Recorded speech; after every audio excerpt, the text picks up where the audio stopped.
हर दिशा का जखीरे में अब तक का सबसे खतरनाक और विनाशकारी हथियार रेलगन है, जो मैक्स शार्प की रफ्तार से पलक झपकते ही 200 किलोमीटर दूर बैठे दुश्मन का हो जाएगा खैलास। सोचिए उस पल की जब दुश्मन अपनी कंक्रीट की मोटी दीवारों में और जमीन के अंदर बने बंकरों में बैठकर खुद को सुरक्षित समझ रहा हो, और तभी आसमान में जमीन से निकली एक खामोश बिजली उसकी पूरी तैयारी को राख में बदल दे। भारत ने अब युद्ध के मैदान में ऐसा तांडव चलाया है जिसे सुनकर बीजिंग से लेकर इस्लामाबाद तक हाँपने लग सकता है। ये कोई आम तोप नहीं, कोई बारूद का मिसाइल नहीं, बल्कि भविष्य का ऐसा ब्रह्मास्त्र है जो आवाज़ की रफ्तार से 6 से 7 गुना तेज बाहर निकलता है। मैक्स 7 की रफ्तार, यानी पलक झपकते ही 200 किलोमीटर दूर बैठे दुश्मन को खबर भी नहीं मिलेगी और खेल सत्यम हो जाएगा।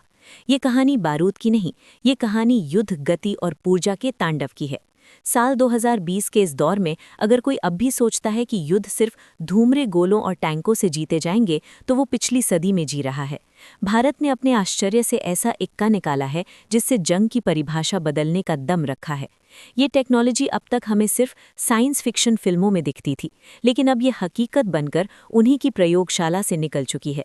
रक्षा अनुसंधान और विकास संगठन के armament research and development establishment यानी ARDE ने जिस प्रोजेक्ट पर चुपचाप काम किया, उसने दुनिया के बड़े बड़े डिफेंस एक्सपर्ट्स की नींद उड़ा दी है। ARDE के प्रमुख राजू ने खास शब्दों में संकेत दिया है कि भारत का स्वदेशी इलेक्ट्रोमैग्नेटिक रेलगन सिस्टम अब अंतिम चरण में है। अब सवाल उठता है कि आखिर ये रेलगन है क्या? अब तक दुनिया की हर तोप एक ही सिद्धांत पर चलती थी, पीछे बारूद भरो, आग लगाओ, गैस का दबाव बने और गोला बाहर निकले। लेकिन बारूद की देशी माहौल के वो गोले को एक तय रफ्तार से ज्यादा तेजी से फेंक सकता। भारत के वैज्ञानिकों ने यहीं पर सोचा कि क्यों ना इस पुराने तरीके को ही बदल दिया जाए, और फिर आविष्कार हुई इलेक्ट्रोमैग्नेटिक रेलगन की, जिसमें ना बारूद, ना विस्फोटक, ना धुएं का गुबार, इसमें होती हैं 2 मजबूत समानांतर धातु की पट्टियां। इन पट्टियों में जब जबरदस्त हाई वोल्टेज करंट छोड़ा जाता है तो इनके बीच ऐसा चुंबकीय तूफान पैदा होता है जो बीच में रखी साधारण धातु की रॉड को गोली की तरह, बिजली की तरह बाहर फेंक देता है। ये प्रोजेक्टाइल कोई विस्फोटक बम नहीं होता, ये सिर्फ एक ठोस धातु का टुकड़ा होता है, लेकिन इसकी ताकत इसका वजन नहीं, इसकी रफ्तार होती है। जब यह आवाज़ की गति से 6 या 7 गुना तेज भागता है तो इसमें भरी हुई काइनेटिक एनर्जी किसी परमाणु विस्फोट जैसी तबाही नहीं करती, बल्कि सीधा लक्ष्य को चीर कर रख देती है। टैंक हो, युद्धपोत हो या जमीन के अंदर छिपा बंकर, ये वॉर टकराते ही सामने वाली चीज को अस्त व्यस्त मिटा सकता है। कोई धमाका नहीं, कोई चेतावनी नहीं, सिर्फ शुद्ध ऊर्जा का प्रहार। उन्हें की हेडी लैब में इस सिस्टम पर दिन रात काम चल रहा है। शुरुआती परीक्षणों में भारत ने 10 मेगाजूल क्षमता वाली रेलगन का सफल ट्रायल कर लिया है।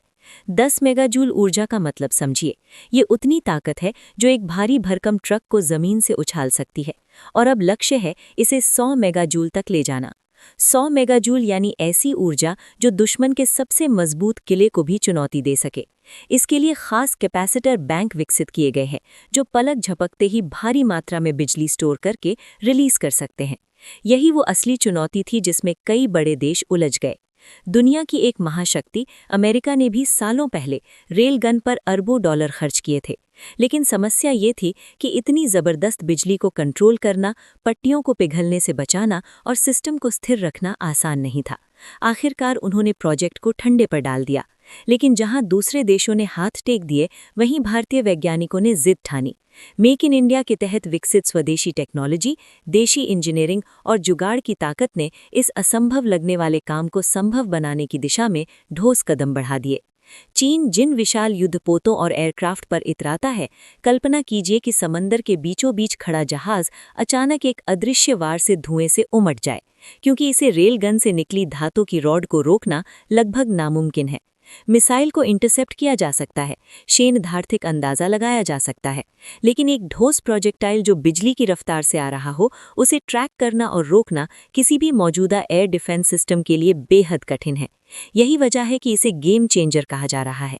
सबसे बड़ी बात यह है कि ये पूरी तकनीक विदेशी सोच और मेहनत का परिणाम नहीं। ARDE जैसी संस्था है जिसने बिना काका मल्टी बैरल रॉकेट सिस्टम और अत्याधुनिक तोप प्रणालियों के जरिए पहले ही अपनी क्षमता स्थापित कर दी है। अब रेलगन के जरिए भारत ने साफ संदेश दे दिया है कि आने वाले युद्ध सिर्फ गोला बारूद से नहीं, बल्कि दिमाग और टेक्नोलॉजी से जीते जाएंगे। जब ट्रिगर दबेगा तो सिर्फ एक धातु की रॉड नहीं निकलेगी, बल्कि निकलेगा आत्मनिर्भर भारत का भविष्यवाद। ये 2026 का भारत है। अब हम सिर्फ हथियार खरीदने वाला देश नहीं रहे हैं, अब हम हथियार बनाने और भविष्य गढ़ने वाला देश बन चुके हैं। पहले हम देखते थे कि कौन सा देश क्या बना रहा है, अब दुनिया देख रही है कि भारत क्या बना रहा है, और रेलगन उसी बदले हुए भारत की पहचान है। ये कोई फिल्मी कहानी नहीं, ये असली रणनीति है।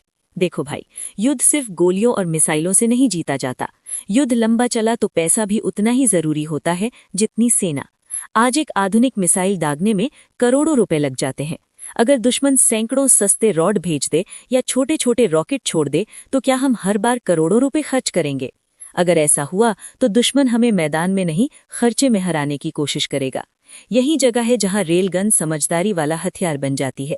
रेलगन का गोला कोई बारूद से भरा हुआ बम नहीं होता, ये बस एक ठोस धातु का टुकड़ा होता है, जैसे टंगस्टन या मजबूत स्टील। इसमें कोई विस्फोटक नहीं होता, इसलिए इसे बनाना भी सस्ता होता है। इसकी असली ताकत इसके अंदर की बल्कि इसकी रफ्तार में छिपी होती है। जब ये सामान्य साधारण धातु का टुकड़ा आवाज की रफ्तार से 6 या 7 गुना ज्यादा तेज भागता है तो ये किसी तूफान से कम नहीं रहता। जब ये किसी लक्ष्य से टकराता है तो इतनी जबरदस्त ऊर्जा पैदा होती है कि सामने वाली चीज पल भर में तोड़ फोड़ कर बिखर सकती है। अब जरा आसान उदाहरण से समझो। अगर आप कांच से पत्थर फेंकोगे तो कांच टूटेगा या नहीं ये पत्थर की ताकत पर निर्भर करेगा। लेकिन वही पत्थर अगर मशीन से बहुत तेज फेंका जाए, खास कैपेसिटर बैंक तैयार किए गए हैं जो पल भर में ऊर्जा छोड़ सकते हैं। फास्ट साधुजन इस्तेमाल किए जा रहे हैं जो ज्यादा तापमान झेल सकें। ये सब रातों रात नहीं हुआ, सालों की मेहनत का नतीजा है। सबसे बड़ी बात यह है कि ये टेक्नोलॉजी हमारे देश में विकसित हो रही है। डिजाइन भी अपना, रिजल्ट्स भी अपने, टेस्टिंग भी अपनी। जब टेक्नोलॉजी अपने हाथ में होती है तो कोई बाहरी वाला ये नहीं कह सकता कि हम तुम्हें ये हिस्सा नहीं देंगे या वो पार्ट नहीं देंगे। यही असली आत्मनिर्भरता है, यही असली ताकत है। रणनीतिक रूप से देखें तो ये दुश्मन पर मानसिक दबाव भी बना देता है। अगर उसे पता हो कि सामने वाले के पास ऐसा हथियार है जो बहुत तेज, बहुत सटीक और लगातार फायर कर सकता है, तो वो कदम उठाने से पहले 10 बार सोचेगा। कभी कभी हथियार का इस्तेमाल कम, उसका डर ज्यादा काम करता है। भविष्य की लड़ाई कैसी होगी ये कोई पूरी तरह नहीं जानता, लेकिन इतना तय है कि जो देश नई टेक्नोलॉजी पर काम करेगा वही आगे बढ़ेगा। रेलगन परंपरागत मिसाइलों की जगह नहीं ले रही, बल्कि उन्हें सपोर्ट करने वाली नई ताकत बन सकती है। जहां महंगी मिसाइल की जरूरत हो वहां मिसाइल का इस्तेमाल किया जाएगा, और जहां सस्ता और लगातार प्रहार चाहिए वहां रेलगन। दुबई का सैर साफ है। भारत ने ये संकेत दे दिया है कि वो आने वाले समय की तैयारी कर रहा है। अब सवाल ये है कि क्या हमें ऐसी टेक्नोलॉजी में और तेजी से निवेश करना चाहिए? क्या इसे सीमाओं के पास और समुद्र में जल्द से जल्द तैनात करने की दिशा में आगे बढ़ना चाहिए? आपका क्या राय है? कमेंट में जरूर बताना, क्योंकि मजबूत राष्ट्र सिर्फ हथियारों से नहीं, जागरूक नागरिकों से बनता है।